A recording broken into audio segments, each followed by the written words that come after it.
জাতির পিতার ইচ্ছে ছিল, তার নির্দেশ ছিল, যেটি হবে সরকারের শপথ গ্রহণ যেন বাংলার মাটিতেই হয়, তাই হয়েছে। প্রিয় ভাইরা, প্রিয় বোনেরা, গতকাল সেই ঐতিহাসিক দিবসের একটি ছিল যা কিনা বাংলাদেশের ইতিহাসে চিরকাল লেখা থাকবে।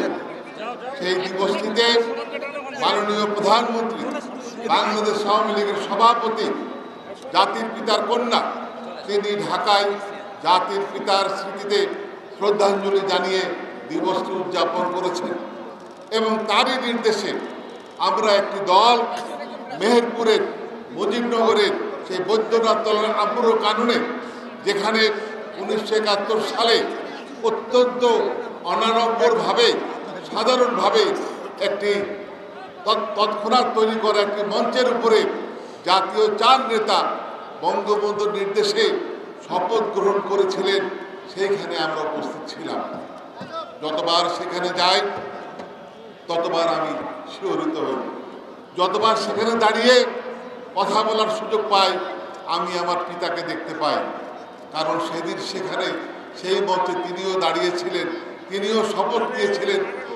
বাংলাদেশের প্রথম সরকারের স্বরাষ্ট্র, ত্রাণ, পুনর্বাসন, কৃষি এবং সরবরাহ মন্ত্রী হিসাবে তিনি শপথ গ্রহণ করেছিলেন। উপস্থিত ছিলেন দেশ বিদেশের প্রায় শতাধিক সাংবাদিক, যারা সেদিনকার ছবিটি, নিউজটি সারা বিশ্বে ছড়িয়ে দিয়েছিলেন।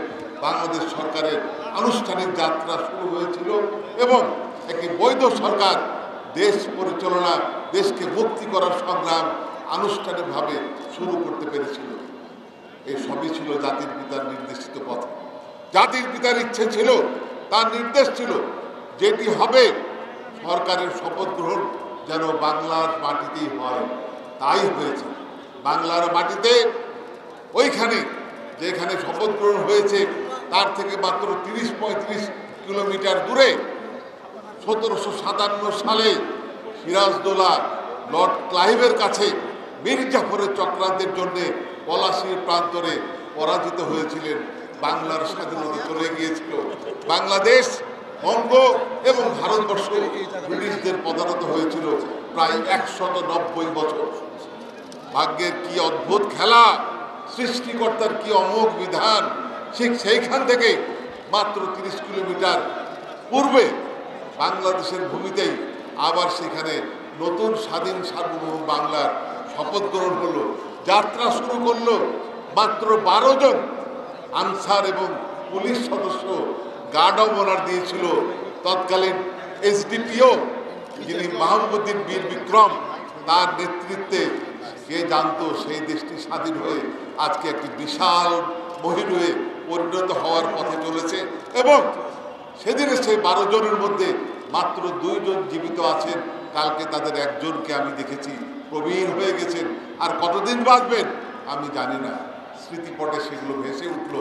এই মানুষগুলোই সেদিন ভয় করেননি, জাতীয় চার নেতা সেদিন ভয় করেননি।